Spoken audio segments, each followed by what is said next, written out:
Thank you Lord. Nakain ko talaga ang mga gusto kong prutas mga kalalabs, no? Thank you Lord. Nakain ko talaga ang mga prutas na gusto ko. Yan po ay busog na ako mga kalalabs, no?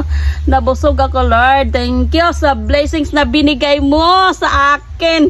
Pagkadami mga kalalabs, no? Thank you Lord. Thank you dahil pinakain mo sa akin ang mga prutas na pinakagusto kong kainin sa buong mundo.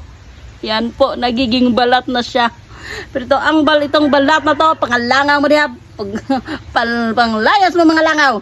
Mura po saan mo mga basher nako. Ha, panglayas mo mga langaw. Mura mo mga basher nako. Thank you bitaw Lord. Thank you Lord. At thank you po sa lahat ng mga supporters ko. Thank you sa mga taong